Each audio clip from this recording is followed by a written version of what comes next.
The biased Supercell have been nerfing buildings from the beginnings, and even more so in recent years, since the introduction of evolutions and heroes for spell and troop cards, buildings have been weakened very much. Well, there's only one hero spell I will not count here, and it's a hero Barbarian Barrel.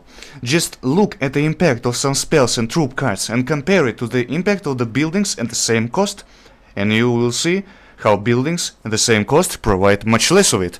The addition of the hero Bowler completely ruined the point of the mortar. The mortar is terrible cost-effective building without its evolution, easily distractible, and its incredibly dumb artificial intelligence makes it impossible to target a tower. Non-Evo mortar is basically the worst defense building in the game. The Goblin Cage is too fragile for full elixir, making it very difficult to use Evolution Cage, and the Goblin Brawler itself has weak health and isn't capable to rival with 3 or 4 elixir other mini-tanks. Inferno Tower is simply slightly more expensive version of Inferno Dragon, basically overcosted.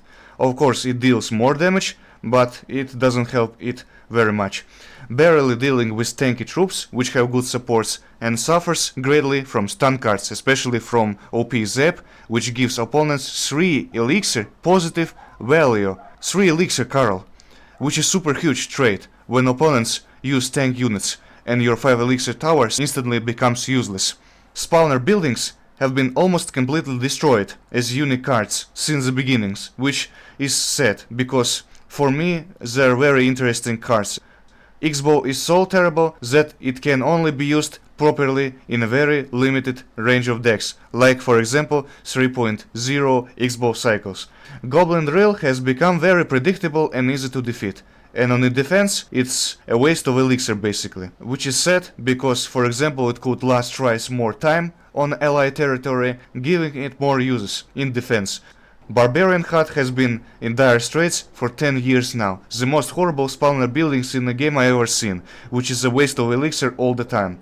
Bomb Tower is slightly below average building in effectiveness for me, and its damage on death is very laughable. Like seriously, what is 200 damage? Instead of at least leaving buildings alone, or maybe even giving them various buffs so they don't lag behind troops or spells, they brazenly nerf them almost constantly, either by introducing hero or troop evolutions, same with spells, or by outright nerfing them directly. They're also planning to kill Tesla by reducing its lifespan by 5 seconds, which is very critical, and will greatly undermine the already weak condition of this building, which is at a price of 33% more than a cannon, has less DPS than a cannon. This is very outrageous for me, because 30 seconds is already maximum of minimal lifetime.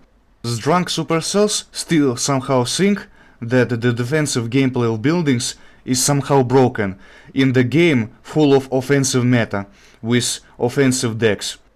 For many years we still haven't gotten proper diversity in form of defensive buildings and spawner buildings. Not only have they ruined the game and turned them into pay to win, but they also killed the 33% of the game contents in the form of buildings with their stupid and unfounded bias. An argument like defensive buildings shouldn't be played equally with offensive gameplay is very selfish, in my opinion. In any decent game with decent developers, the gameplay diversity is encouraged, but none in Clash Royale. I'm just very tired of this stupid and dumb bias against buildings from the developers, and the constant whining about building cards from imbecile meta players who cry that defense buildings counter their lovely broken cards or decks. Sorry, but it's truth. The Supercell company should truly stop nerfing building cards out of their schizophrenia.